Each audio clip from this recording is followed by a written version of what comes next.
Bienvenidos a Entre Libros, Mate y Café, porque la vida entre libros tiene muchas vidas, con Laura Estrada y Javier Estrada.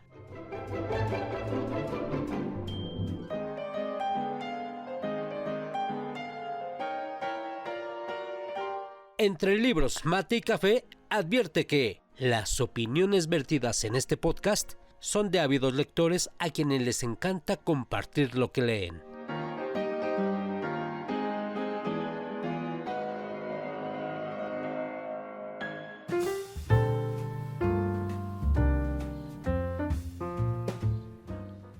Hola, ¿qué tal? ¿Cómo están? Bienvenidos a Entre Libros, Mate y Café.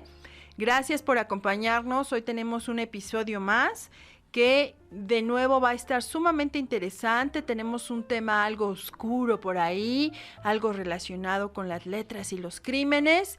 Y bueno, quédense con nosotros, de verdad que hoy va a estar muy interesante.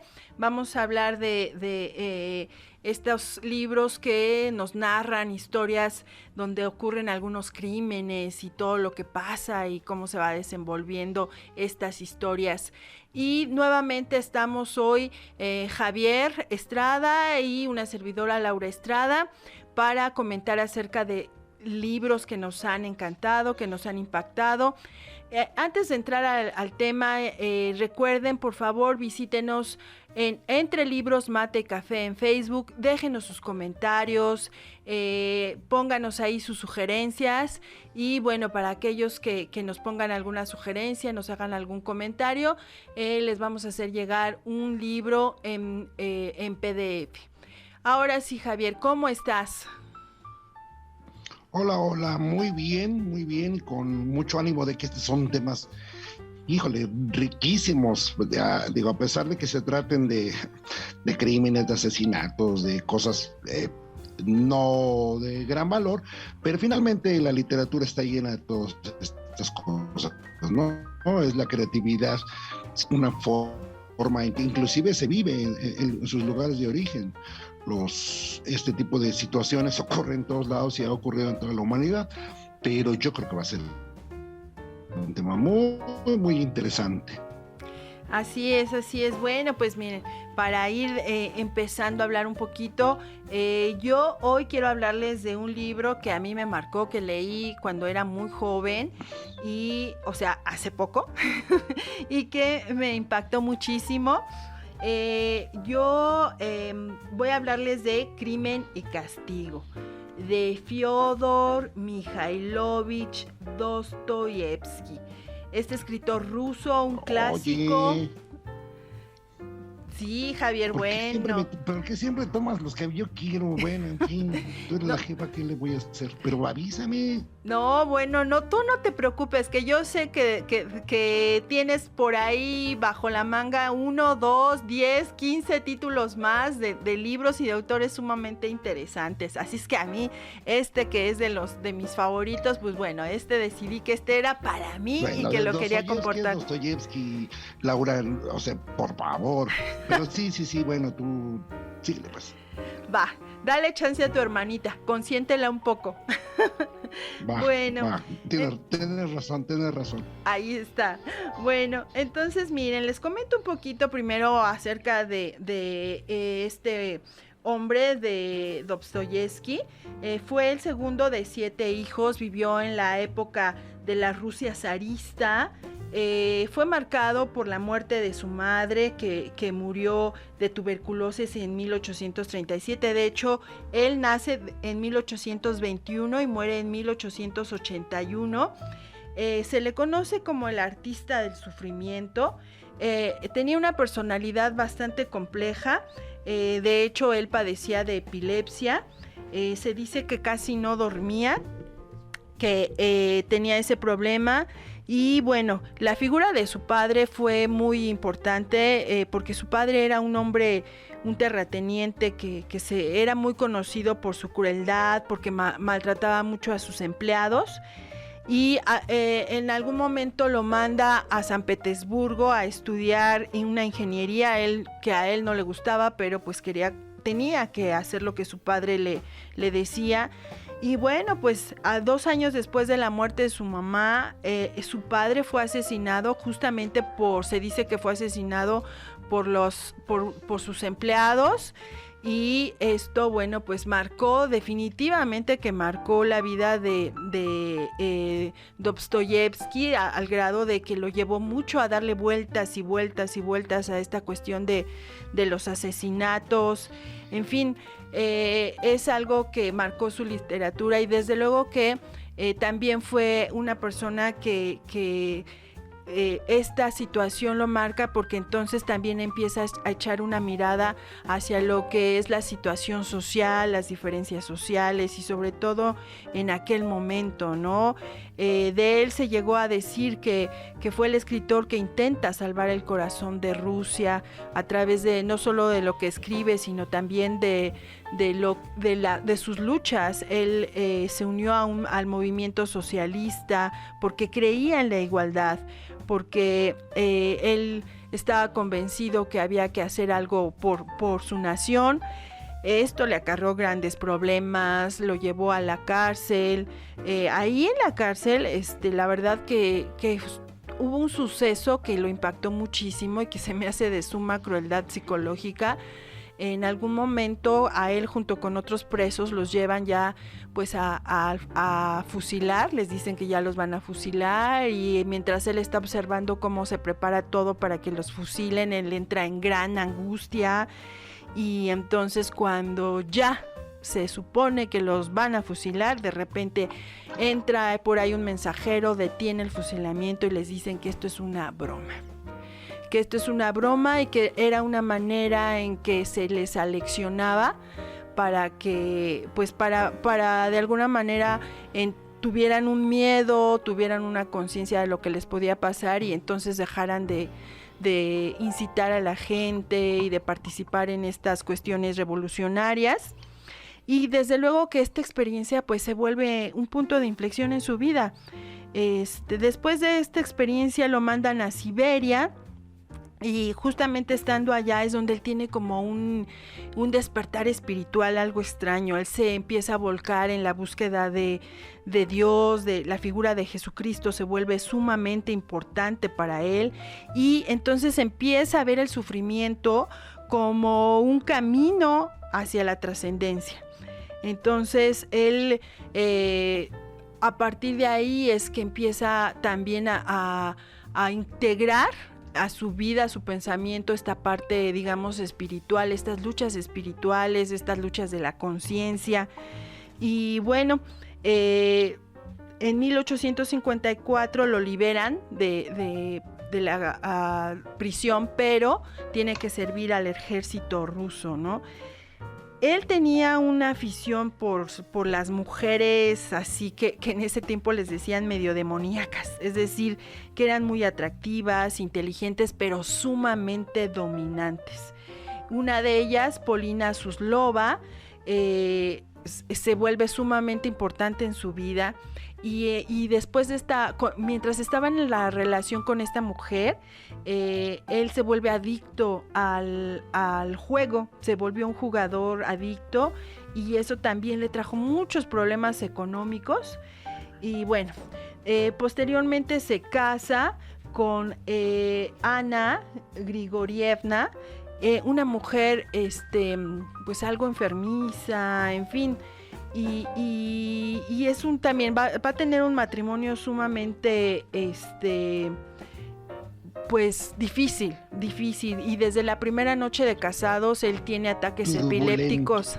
Sí, él tiene ataques epilépticos que marcan esta relación y bueno, también encontramos que él tiene algo como un sentimiento antisemitista. Él sí, la verdad es que él no se expresaba bien de los judíos, pero bueno, pues es algo que nunca ocultó.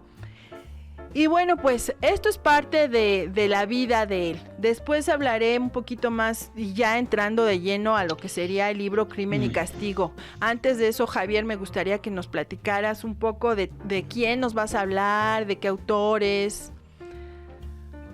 Bueno, nada más un poquito para redondear. Yo creo que Dostoyevsky es uno de los, a pesar de todo lo que has dicho, fue una de las mentes más brillantes. De hecho, Nietzsche siempre agradeció que la existencia de Dostoyevsky. Y bien dices, esos cambios que en el siglo, a la mitad del siglo XIX, él los plasma muy bien. Recordemos por ahí que el movimiento marxista, la publicación del Capital, empieza a generar todo este cambio, ¿no? Sobre todo Dostoyevsky se da cuenta de la desigualdad en la Rusia zarista, y no solamente lo vemos en este libro. A mí me parece fundamental aquel libro Humillados y Ofendidos, Los Demonios, El Idiota, que es un proceso psicológico muy, muy profundo. A mí me gusta mucho la literatura de Dostoyevsky porque tiene una profundidad psicológica muy, muy inherente y muy actual. Finalmente, yo creo que es una inspiración para Freud en la cuestión del psicoanálisis. Yo creo que Dostoyevsky junto con Tolstoy marcan la pauta de lo que es el pensamiento ruso, que pareciera que a pesar de estar bajo el gobierno de los Karamazov, los hermanos Karamazov es muy buen libro, no, a pesar de estar bajo el gobierno zarista de los Romanov, se empieza a vincular esa universalidad de su literatura. Perdón. Sí, muy, muy buenos tus comentarios. De hecho, un poquito más adelante, cuando ya entre al libro, vamos a hablar de algunas cosas por ahí interesantes psicológicas. Cuéntanos, Javier, de qué otros libros nos vas a hablar.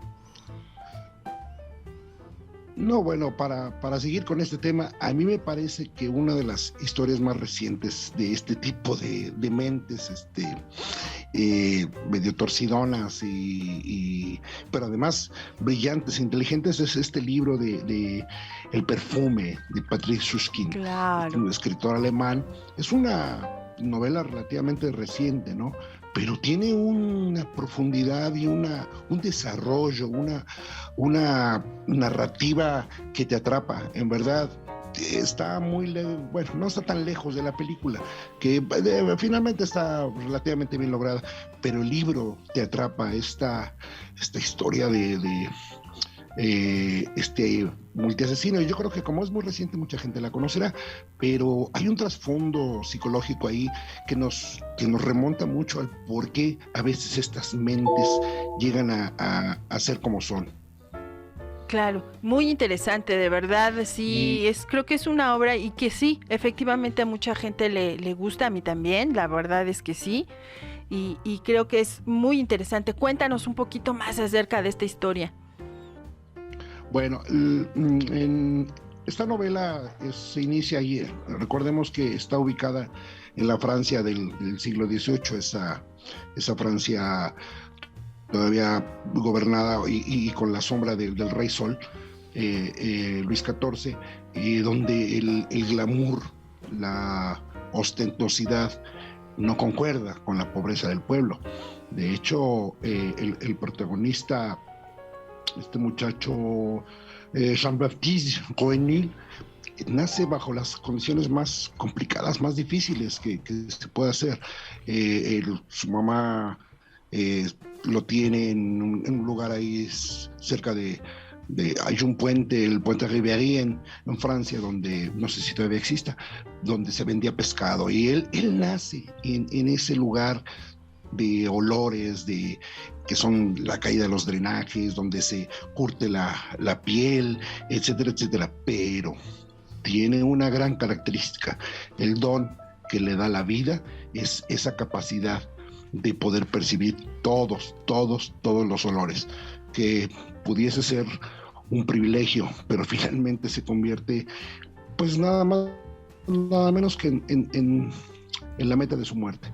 Yo creo que esta novela a mí me envuelve mucho, porque la forma en que se va entretejiendo desde la gente que quiere abusar de él para obtener el beneficio, específicamente los fabricantes de perfumes, que en ese entonces eran muy, muy populares y muy buscados, porque, como repito, la Francia de aquellos tiempos, una ciudad creciente, un país creciente, pues también implicaba una cantidad de gente mucho mayor.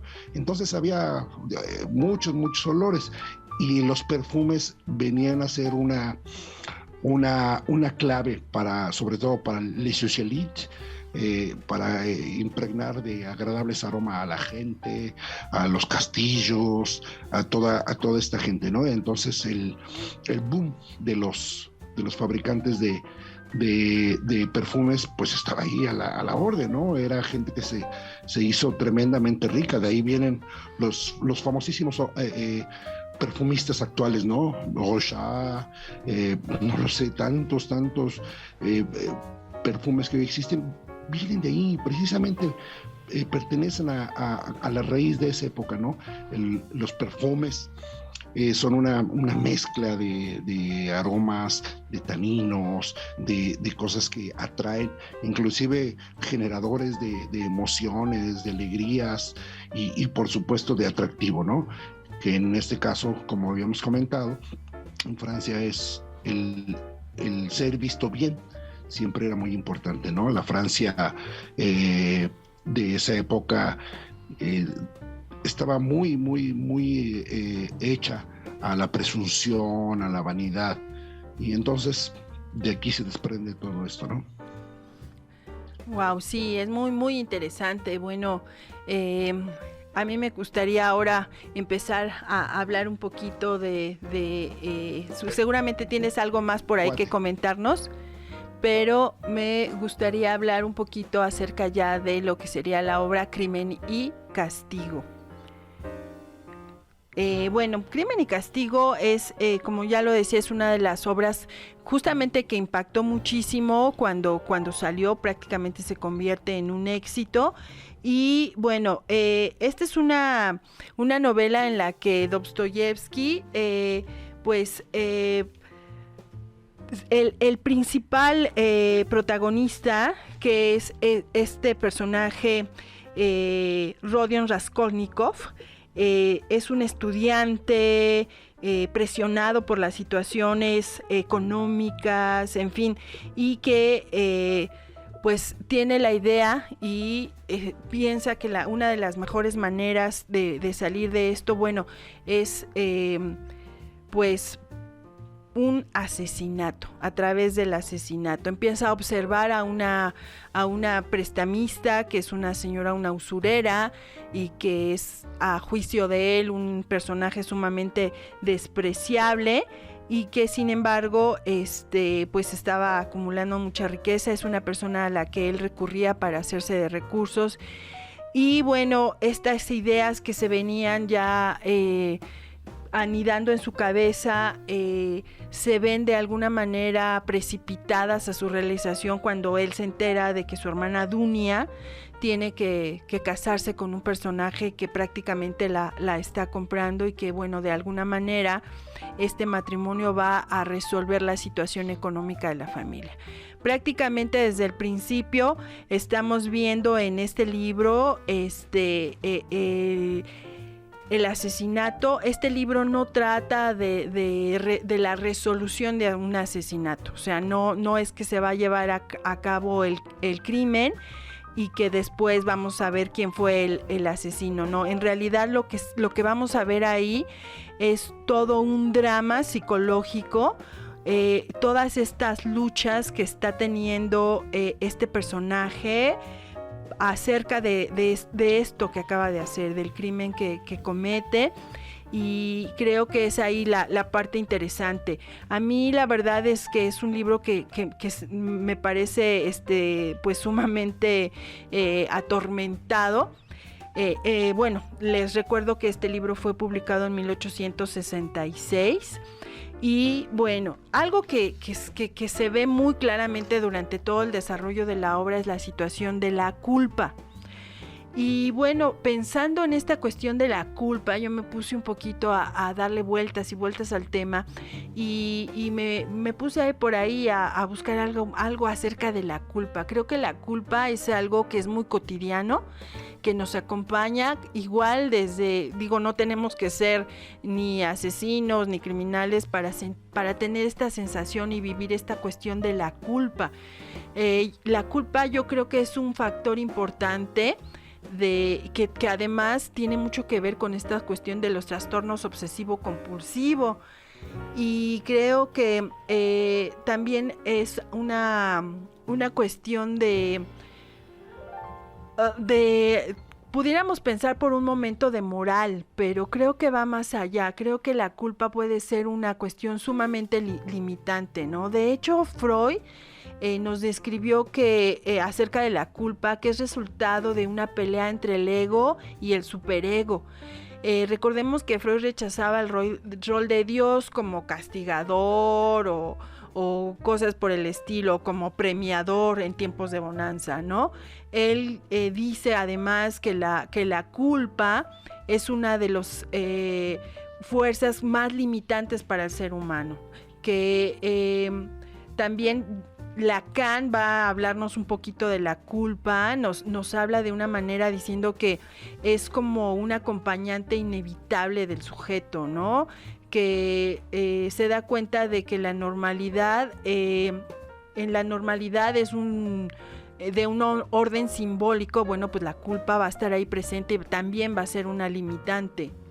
Entonces creo que todo el drama psicológico que se ve alrededor de esta obra es muy importante, la culpa. O sea, de hecho para mí creo que es la culpa y esas luchas de entre si soy, si no soy culpable, justificar los hechos, tratar de justificarlos para quitarse esa culpa es lo que nos va a llevar a lo largo de toda la trama a esa reflexión y posteriormente al desenlace, ¿no?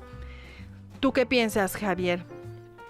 Bueno, Crimen y Castigo, para mí es lo que dije hace rato, me da la sensación de que Dostoyevsky se adelanta mucho a la cuestión del psicoanálisis, ¿no? Yo creo que esta forma en que hurga en la estructura de la mente humana me parece fantástica. Crimen y Castigo para mí es un relato donde el sufrimiento, los estados de confusión, los sueños, el delirio que van generando a este criminal, porque cuando empieza a hurgar entre sus emociones y los sentimientos encontrados, entonces determina que él con un alter ego es un ser superior que tiene derecho a castigar y a eliminar a la gente inferior. Y esto finalmente tiene un desarrollo catastrófico, pero la estructura y el contenido de Crimen y Castigo a mí me parece muy fundamental, sobre todo para la psicología del siglo XX. Claro. Creo que inclusive muchos escritores importantes que hemos mencionado en otros programas como Gandhi se apega mucho a Dostoyevsky. Yo creo que Dostoyevsky es la parte influenciada de la mente psicológica, claro, del siglo XIX, y de ahí parte mucho. Yo te decía hace rato, Los Hermanos Karamazov es otra obra que me parece muy bien estructurada en ese sentido de cómo la mente se puede trastocar y transformar para mal uso, lamentablemente, pero recordemos que siempre de las cosas negativas tenemos que extraer lo positivo, y eso es lo que vale. Sí, de hecho también hay un filósofo, Martin Buber, que nos habla un poquito también acerca de la culpa y nos señala que la culpa está muy asociada con la ansiedad, cosa que podemos ver todo este tiempo. Este personaje está lleno de ansiedad.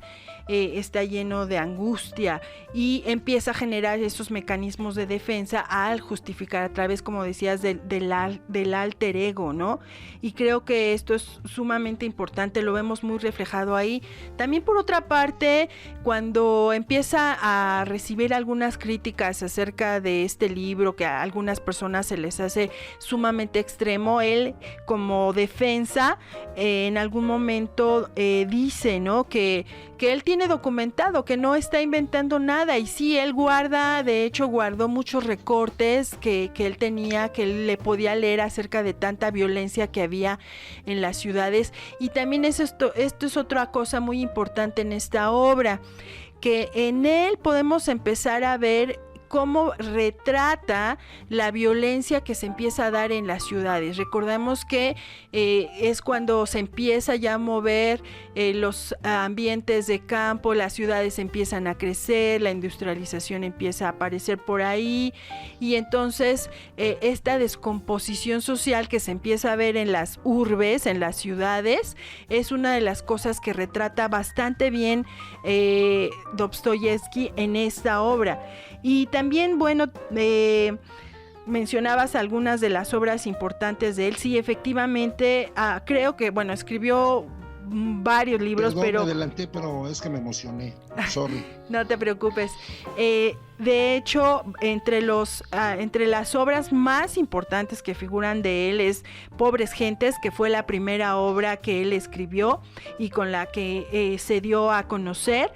Y también Memoria del Subsuelo, desde luego Crimen y Castigo, El Idiota y los hermanos Karamazov, que has mencionado ya anteriormente. También, bueno, desde luego que fue llevada al cine en muchos lugares, pero bueno, yo quisiera mencionar solamente aquí una película mexicana que se hizo en 1951, igual Crimen y Castigo, que fue una película bastante interesante, bien lograda, muy al estilo del cine mexicano, con Roberto Cañedo, Lilia Prado, y que todavía la pueden encontrar en YouTube, búsquenla, ahí la pueden ver completa. Y bueno, regresemos contigo, Javier, háblanos un poquito más de estos libros que tú nos estás platicando. No, bueno, regresando al perfume, te repito, es una de estas narrativas tan buenas. A mí me parece que dentro del contexto en que se va dando, el que técnicamente impulsa a Joinil es el perfumista, famoso Baldini, este perfumista con la ambición de que le cree perfumes para poder hacerse rico. No se da cuenta que impulsa el potencial de búsqueda de Joinil, y él, una vez que se separa de él, trata de buscar guiado por su nariz, por la capacidad de tener los olores, buscar el perfume perfecto.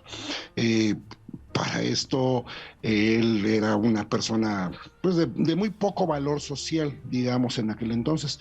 Entonces, en algún momento alguien le enseña que la grasa humana mantiene los aromas, y como no tiene de otra, empieza a ubicar en base a su olfato a sus víctimas. Es que es muy, muy cruel todo esto, ¿no? Las asesina, les pone ahí un poco de grasa para extraer el aroma de su piel, y en base a esto empieza a generar los perfumes. Obviamente el crimen no paga, y al final pues lo detienen, pero con una artimaña que nadie contaba, libera, a la hora de que va a ser procesado, y libera ese cúmulo de perfumes, y toda la comunidad que esperaba verlo morir pues se vuelve loca, y eso terminó en un enorme bacanal. Pero bueno, yo recomiendo mucho el libro. La película, repito, no está tan mal hecha, pero el libro es muy envolvente. El perfume, yo creo que es una muy buena obra para entretenerse y releerla 2-3 veces, así como otra que es El Nombre de la Rosa, de Humberto Eco, que es también una serie de asesinatos, pero en un monasterio. Ay, a mí esta también me parece excelente. Humberto Eco es maravilloso, pero pues bueno, ¿por qué no tenemos más tiempo? Pero bueno, en fin, algún día hablaremos de Humberto Eco. Yo creo que Humberto Eco es uno de los muy, muy buenos y recomendables escritores. Bueno, en fin, ya vi las señas, sí, ya me tengo que cortarle, pero adelante. Sí, bueno, ya nada más para cerrar un poco, creo que es muy interesante, obviamente, cuando hablamos de libros de asesinos, asesinatos, crímenes y todo eso, pues nos viene a la cabeza, pues, ¿qué pasa por la mente de un asesino? En Crimen y Castigo, pues vemos todo un conflicto moral, vemos una motivación, algo extraña, igual en estos que tú nos estás comentando, en El Perfume, vemos unos vericuetos de la mente, algo enredados del personaje principal, y entonces uno se pregunta, ¿los asesinos nacen o se hacen? Y bueno, es una pregunta que no vamos a alcanzar a responder en el poco tiempo que nos queda, pero tal vez en otro momento podamos platicar de eso. Yo por lo pronto les recomiendo mucho un artículo de Michelle Mosley de la BBC. Ahí habla un poco acerca de esto, de si los asesinos nacen o se hacen. Vamos a encontrar algunos estudios que de los que habla el doctor César Lombroso, que ha sido llamado el padre de la criminología moderna, y que él estudiaba delincuentes encarcelados en Turín, esto por ahí del 1870. Búsquenlo, ahí nos va a dar algunas respuestas, nos va a hablar incluso de la fisonomía, que él tenía esa teoría de que los criminales tenían una cierta fisonomía, y también algunas investigaciones que hace otro personaje que se llama Adrián Reinier, un neurocientífico, donde él ya empieza a hablar una cuestión más desde el cerebro. Y bueno, es una sugerencia que les dejo por ahí. Lean también por ahí un artículo que se llama El científico que lleva un asesino dentro, y esto les va a parecer bastante interesante. Eso, fíjate que eso es clave. Curiosamente no son asesinos como un criminal cualquiera. Todos estos asesinos tienen algo en común. Son mentes muy brillantes, muy brillantes. No olvidemos aquella serie de Hannibal Lecter, ¿no? Es un poderosísimo psicoanalista. Lamentablemente usa su mente para mal. Pero como eso, Jack el Destripador, es un tipo metódico, wow, bien desarrollada la estrategia. Pero eso es para mí. Bueno, creo que vamos a tener los crímenes. Así, vamos a tener que hacer una segunda parte. Las mentes detrás de esos crímenes están muy bien logradas. Charles Manson. Bueno, ya, perdón.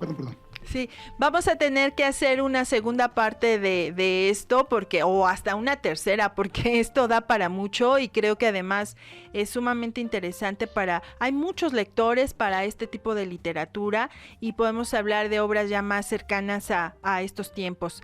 Y bueno, pues estén pendientes, porque definitivamente este tema da para mucho, y vamos a tener otros episodios acerca de este tema. Por lo pronto, les agradecemos mucho que nos hayan acompañado en esta emisión. Se nos hizo de verdad muy, muy cortito, hay mucho que hablar, pero bueno, déjenos sus sugerencias. Si tienen ahí por ahí algún libro favorito acerca de este tema, en redes sociales, búsquenos Entre Libros, Mate y Café, y déjenos sus comentarios. Javier, te agradezco muchísimo, te agradezco el esfuerzo, porque sé que estás lleno de conocimiento y de repente el tiempo nos viene encima, pero vamos a tener otros episodios. Muchísimas gracias, Javier. No, gracias a ti, a todos los escuchas, y de verdad lean todo esto, es maravilloso. Híjole, en verdad es fascinante. Esta parte de la literatura a mí me gusta porque te despierta muchos alter ego y muchas cosas que a veces, sin saber, nosotros tenemos dentro, ¿no? Pero te ayuda a algo que para mí es vital: pensar. Exactamente. Gracias. Bueno, pues muchísimas gracias, los dejamos por hoy, y recuerden que la vida entre libros tiene muchas más vidas.